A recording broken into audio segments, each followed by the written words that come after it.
Flickering screens illuminate a world teetering on the edge. Stock markets crash in real time, protests erupt in city streets, and inflation bites hard into everyday life. The sense of unease is everywhere, from living rooms to boardrooms, as people watch the news with growing anxiety, wondering what tomorrow will bring.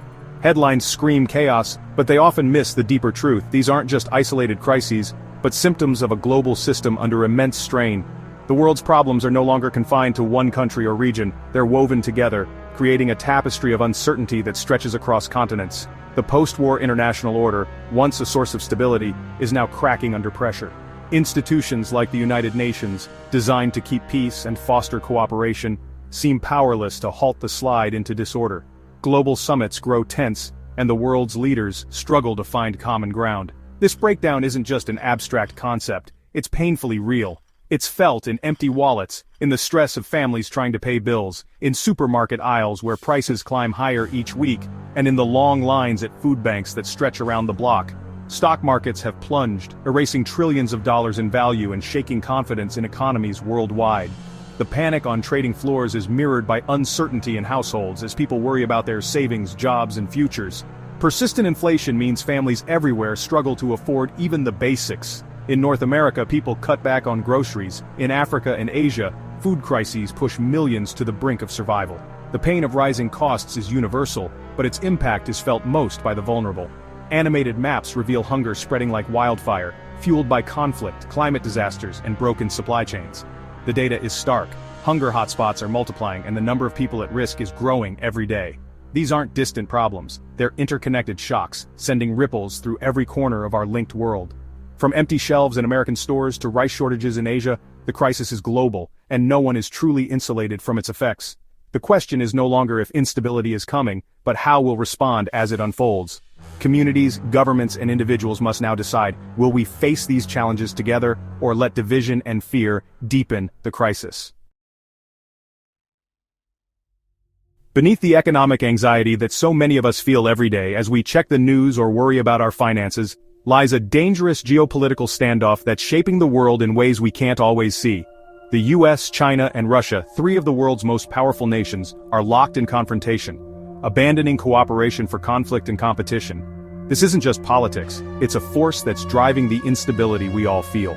Trade wars, tariffs, and protectionist policies disrupt global supply chains, making it harder for goods to move and raising costs for businesses and consumers alike. These disruptions fuel inflation, making everyday essentials more expensive. The result? Higher prices at the checkout, stalled investments in local businesses, and economic pain that hits ordinary people the hardest, from job losses to shrinking savings. Media often treats these as separate stories, one about politics, another about the economy, but in reality, they're deeply connected and impact each other every day.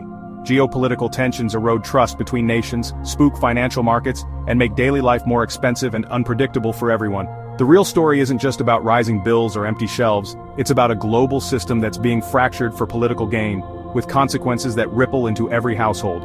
As leaders choose rivalry over real solutions, the world grows less stable for everyone, and the impact is felt not just in headlines, but in our wallets and daily lives.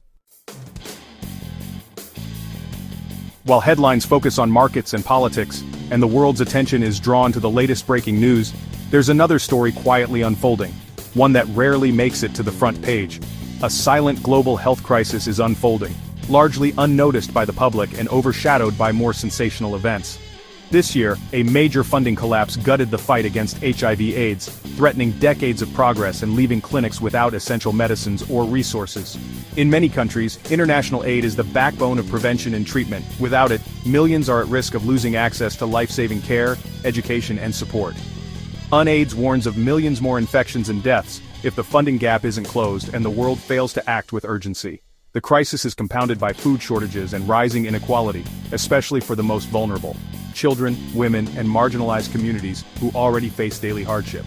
Laws targeting at-risk groups make prevention even harder, fueling a vicious cycle of stigma, discrimination, and limited access to care. Why isn't this front-page news? Perhaps because the victims are marginalized and the story is complex, one that doesn't fit neatly into a headline or a soundbite. As the world looks elsewhere, a preventable epidemic is reigniting in the shadows, reminding us that silence can be just as deadly as the disease itself. We're flooded with news, yet the real connections are lost in the noise. The crises, economic, political, health, aren't separate. They're symptoms of a failing global system. Media focuses on symptoms, not causes, letting deeper problems fester. But hope persists. Communities are stepping up, from grassroots health networks in Ethiopia to coalitions demanding fairer global finance. These stories of resilience rarely make headlines, but they matter. It's up to us to demand more, to question, connect the dots, and seek the full story. Only by seeing the world as it truly is can we push for real change. The time to demand the whole truth is now.